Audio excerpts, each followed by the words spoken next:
ये जो कविता है, जो समर शेष है, दिनकर जी ने ये लिखा है। और ये एक साक्षात रूप हमारे देश के बारे में उस समय दिखाए थे कि हमारा देश उस समय कैसा था और इसका भविष्य क्या हो सकता है। और ये जो समस्या है अभी भी हमारे देश में है, तो आप इसे ध्यान से सुनिएगा। शीर्षक है समर शेष है। ढीली करो धनुष की डोरी, तरकस का कस खोलो। किसने कहा युद्ध की बेला गई, शांति से बोलो। किसने कहा और मतभेदो हृदय बरहणी के सर से भरो। भुवन का अंग कुमकुम से, कुसुम से, केसर से। कुमकुम लेपू किसे, सुनाऊं किसको कोमल गान। तड़प रहा आंखों के आगे भूखा हिंदुस्तान। फूलों की रंगीन लहर पर ओ उतराने वाले, ओ रेशमी नगर के वासी, ओ छवि के मतवाले। सकल देश में हालाहल है, दिल्ली में हाला है। दिल्ली में रोशनी, शेष भारत में अंधियाला है।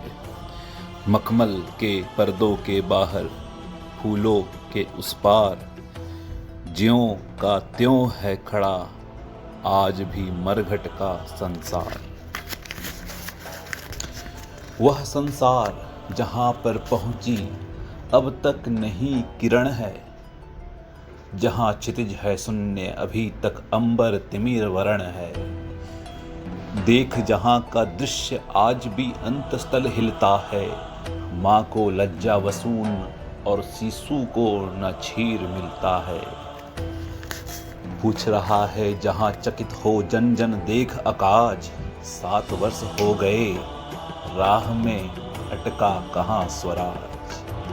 अटका कहाँ स्वराज। बोल दिल्ली तू क्या कहती है, तू रानी बन गई वेदना जनता क्यों सहती है।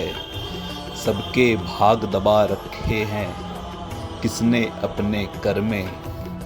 उतरी थी जो विभा, हुई वंदनी बता किस घर में।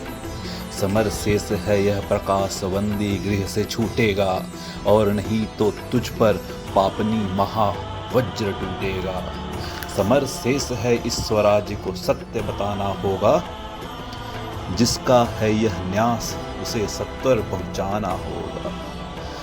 धारा के मग में अनेक पर्वत जो खड़े हुए हैं। गंगा का पथ रोक इंद्र के गज जो आज अड़े हुए हैं। कह दो उनसे झुके अगर तो जग में यश पाएंगे।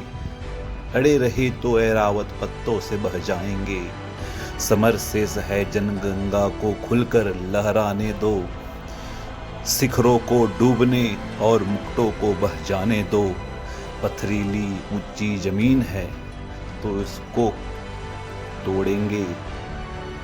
समतल पीटे बिना समर की भूमि नहीं छोड़ेंगे।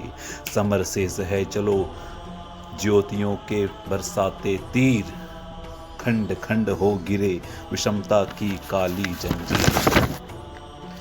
समर शेष है अभी मनुज भक्षी हुंकार रहे हैं। गांधी का पी रुधिर जवाहर पर फुंकार रहे हैं। समर शेष है अहंकार इनका वर्ण हरणा है।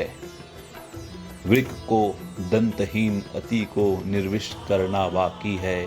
समर शेष है शपथ धर्म की लाना है वह काल। विचरे अभय देश में गांधी और जवाहर लाल। तिमूर पुत्र ये 10 यू कहीं कोई दुष्कांड रचे ना। सावधान हो खड़ी देश भर में गांधी की सेना। बलि देकर भी बलि स्नेह का यह मृदुव्रत साधो रे। मंदिर और मस्जिद दोनों पर एक ही तार बांधो रे। ये यहाँ पे मंदिरों और मस्जिदों पे एक ही तार बांधने का मतलब है कि जो समस्या है उसको हम लोग साथ में मिल करके सुलझाएं। यहाँ पे जो अहंकार की बलि वो दे देना चाहिए लोगों को, और इसमें जो अगली पंक्ति है जो कि बहुत ही महत्वपूर्ण है, जो कहता है समर शेष है नहीं पाप का भागी केवल व्याध, जो तटस्थ हैं समय लिखेगा उनका भी अपराध। ये जो लाइन है ये बताती है कि पाप का भागी जो पाप करने वाला नहीं है, लेकिन जो पाप को सामने से देख रहा है और वो एक तरफ खड़ा हुआ है और सोच रहा है ये गलत हो रहा है, तो वो भी एक तरह से पापी है। धन्यवाद।